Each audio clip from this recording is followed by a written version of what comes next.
Hello everyone, welcome back to my channel. So आज का topic थोड़ा हटके है from the usual videos I make. तो आज मैं आपको अपनी स्ट्रैटेजी बताऊंगी जो मैंने यूज़ की थी to clear my entrance exam for masters of physiotherapy. तो सबसे पहले मैं अपने बारे में बता देती हूँ आपको। I did my bachelors from Delhi pharmaceutical science and research university DPSRU, and then I did my masters in neurology from Delhi university, and I secured rank 5 in the Delhi university common entrance test. तो सबसे पहले आप जब एंट्रेंस एग्ज़ाम की तैयारी करो तो आपका सबसे पहला जो पॉइंट होना चाहिए, it should be to stick to your basics. ठीक है, जब भी आप कोई सब्जेक्ट पढ़ना स्टार्ट कर रहे हो तो आपको उसके बेसिक्स से शुरू करना चाहिए। फॉर एग्ज़ाम्पल, जब आप इलेक्ट्रोथेरेपी पढ़नी स्टार्ट करते हो तो इलेक्ट्रोथेरेपी में हम सीधा क्या पढ़ने के लिए पहुंच जाते हैं, हाँ SWD पढ़ लिया, ये पढ़ लिया, वो पढ़ लिया, दैट इज़ फाइन। ठीक है, आपको वो चीज़ें भी पढ़नी है, बट आप पहले उसका जो बेस है, जैसे SWD पढ़ रहे हैं हम, ठीक है, तो फ्रीक्वेंसी क्या होती है, ठीक है, फ्रीक्वेंसी से कौन सी फ्रीक्वेंसी कौन सी वेवलेंथ में कॉरस्पॉन्ड करेगी। तो ये जो छोटी छोटी बेसिक बातें हैं ये हमें ध्यान में रखनी चाहिए पहले। फॉर एग्ज़ाम्पल, हम इलेक्ट्रोथेरेपी में करंट्स यूज़ करते हैं, तो कितने टाइप्स के करंट्स होते हैं, करंट्स का क्या क्लासिफिकेशन है, कितने टाइप्स में कैटेगरीज में करंट्स को डिवाइड किया गया है इलेक्ट्रोथेरेपी में, तो वो हमें एक बार बेसिक में देख लेना चाहिए। उसके बाद we should progress to the higher forms. ठीक है, तो मेरा कहने का मतलब ये है, क्योंकि जब आप बेसिक्स आपके क्लियर रहेंगे तो आपका जो आगे का स्ट्रक्चर है पढ़ने का, उसमें आपको ज़्यादा टाइम नहीं देना पड़ेगा, क्योंकि आपके बेसिक्स क्लियर होंगे तो आपको वो चीज़ जल्दी समझ आ जाएगी। ठीक है, तो आपको रट्टा नहीं मारना पड़ेगा। और MCQ में आपको आंसर नहीं लिख के आना है, आपको MCQ में टिक मार्क करना है। तो उसके लिए आपको इन डेप्थ नॉलेज चाहिए, और अगर आप रट्टा मार के जाओगे तो आप वो नहीं कर पाओगे। तो इसलिए always stick to your basics. तो आपको अंडरस्टैंड करना है चीज़ों को, आपको रट्टा नहीं मारना है। ठीक है, पहले उनको समझो और फिर जो याद करने की चीज़ें हैं and then memorise them.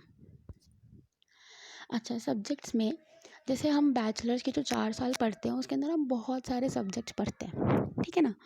But जो मैंने अपने एंट्रेंस में देखा और जिस तरीके से मैंने तैयारी करी थी, तो मैंने जो ये लिखे हुए हैं ना सब्जेक्ट्स, इन पे मैंने ज़्यादा कंसंट्रेट किया था। मैं ये नहीं कह रही कि इनके अलावा जो सब्जेक्ट्स हैं उनमें से कुछ आता नहीं है या फिर वो आपको नहीं पढ़ने, ऐसा नहीं है, आपको पढ़ना सब कुछ पड़ेगा। ठीक है, बट ये जो मैंने सब्जेक्ट्स लिखे हैं मेरे लिए पर्सनली, इन इन सब्जेक्ट्स में से काफ़ी मेरा बेस बना था। बहुत अच्छे क्वेश्चंस आए थे इन सब्जेक्ट्स में से, और मुझे लगता है कि अगर आप इन सब्जेक्ट्स को भी अच्छे से अगर पढ़ लेते हो तो वो भी is well enough and sufficient. Standard books, अब it is of utmost important. आपकी जो सब्जेक्ट की स्टैंडर्ड बुक्स हैं जो हमारे कोर्स में चलती हैं, आपको हमेशा उन्हीं से पढ़ना चाहिए, because these are standard books. ठीक है, आप बाकी बुक्स का भी यूज़ कर सकते हो जो आपको एक एडिशनल इन्फॉर्मेशन या एक्स्ट्रा इन्फॉर्मेशन देंगी, या फिर अगर आपको स्टैंडर्ड बुक में से कुछ समझ नहीं आ रहा तो आप उस बुक में से जाके पढ़ सकते हो, but never replace your standard book with any other book. ठीक है, अब जैसे एनाटमी के लिए BD Chaurasia is standard book, for physiology it is AK Jain, for electrotherapy it is Clayton and Low and Reed, also आप नंदा भी ले सकते हो। For exercise therapy it is Kisner and Dena Gardiner. For biomechanics जो मैंने पढ़ी थी is from Cynthia Norkin. Neumann थोड़ा हाई लेवल का और बहुत ज़्यादा डिटेल में है, बट मुझे लगता है Cynthia Norkin is also well enough. For orthopaedics I have read Maheshwari and Ebnezar. Then PT in orthopaedics Jain Joshi and Brotzman. Neurology के लिए Sullivan Cash Lindsay, and then the PT neuro same book Sullivan Cash and Lindsey.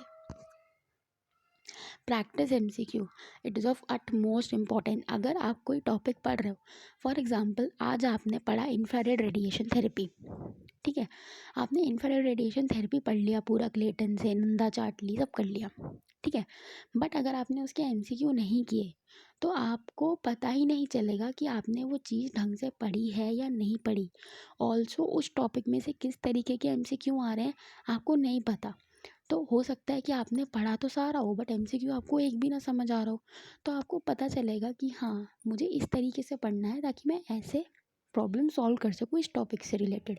तो जो topic आप पढ़ रहे हो उस topic के एमसीक्यू हाथ की हाथ प्रैक्टिस करो, और फिर एंड में जब आप पूरा दिन पढ़ लो उसके बाद अलग से एमसीक्यूज प्रैक्टिस करो। ठीक है। Then schedule. अब आपके दिन का एक प्रॉपर शेड्यूल भी होना चाहिए कि आपको किस तरीके से पढ़ना है। ठीक है, आपको एक प्रॉपर टाइम टेबल होना चाहिए आपके पास। जैसे जब मैं एंट्रेंस के लिए तैयारी कर रही थी तो I use to study from 9 to 1 in the morning. 4 घंटे में सुबह पढ़ती थी और 4 घंटे में शाम को पढ़ती थी, 3 या 4 घंटे। ठीक है, तो ये मेरा टाइम होता था कि इस टाइम मुझे पढ़ने बैठना है। उसके अलावा रात को 1-1.5 घंटा जो मैंने पूरा दिन पढ़ा है मैं उसके क्विक ब्रीफ रिवीजन कर लेती थी, और अगर टाइम होता था तो मैं एमसीक्यू सॉल्व करती थी अगर मैंने दिन में नहीं किए हैं तो। ठीक है। नोट्स। पहली बात तो आपको अपनी स्टैंडर्ड टेक्स्ट बुक से पढ़ना है और उसमें से आपको ना शॉर्ट शॉर्ट पॉइंटर्स नोट्स बनाने हैं। अब नोट्स बनाने का मतलब ये नहीं होता बच्चों कि आप पूरी की पूरी बुक उठा के कॉपी पेस्ट कर दो, नहीं। और ये वाले नोट्स जो हम कॉलेज में बनाते हैं उन नोट्स से भी अलग होते हैं। क्यों? क्योंकि इसमें आपको क्विक पॉइंट्स चाहिए होते हैं चेकआउट करने के लिए। फॉर एग्जांपल अगर मैंने यूवीआर पढ़ा, अगर मैंने अल्ट्रा वायलेट रेडिएशन थेरेपी पढ़ी है, तो मुझे वहाँ पे जाके आंसर नहीं लिखना है, मुझे क्विक पॉइंट्स चाहिए। हाँ, इसकी वेवलेंथ क्या होती है, किस में ज़्यादा एब्जॉर्ब होता है, किसका डीपेस्ट पेनिट्रेशन होता है। ठीक है, तो मुझे ये सारी चीज़ें चाहिए। E1 की वैल्यू क्या है, E2 की वैल्यू क्या है, बर्न्स का सबसे ज़्यादा खतरा किस में। तो I have to make check points होते हैं ना, जैसे बस एक एक दो दो लाइनों के, वो बनाने बहुत ज़रूरी हैं क्योंकि वो एमसीक्यू में टाइम काम आते हैं। जो आपके इंपॉर्टेंट टॉपिक्स हैं हर सब्जेक्ट के, वो आपको सबसे पहले पढ़ने चाहिए। ठीक है। जो लॉन्गर टॉपिक्स होते हैं, बड़े टॉपिक होते हैं, वो ज़्यादा टाइम लेते हैं। ठीक है, तो पहले आपको उनको पढ़ना चाहिए और छोटे छोटे टॉपिक्स आपको बाद के लिए छोड़ने चाहिए हमेशा। नाउ प्रीवियस ईयर पेपर, तो इसका तो कोई रिप्लेसमेंट है ही नहीं। जब तक आपको प्रीवियस ईयर क्वेश्चन से अगर आप प्रैक्टिस नहीं करोगे तो आप नहीं समझ पाओगे कि एग्ज़ाम का पैटर्न होता कैसा है। ठीक है, तो आपको एक आइडिया भी मिल जाता है कि किस तरीके के क्वेश्चंस आ रहे हैं। ठीक है, ऑल्सो आपको पता चल जाता है कि इंपॉर्टेंट टॉपिक्स कौन कौन से हैं। अब कई बच्चे पूछते हैं कि इंपॉर्टेंट टॉपिक्स क्या हैं, बताओ बताओ बताओ। ठीक है, तो वो आपको अपने आप ही पता चल जाएंगे जब आप एमसीक्यूज सॉल्व करना शुरू करोगे। ठीक है, तो all the best and study hard. Thank you.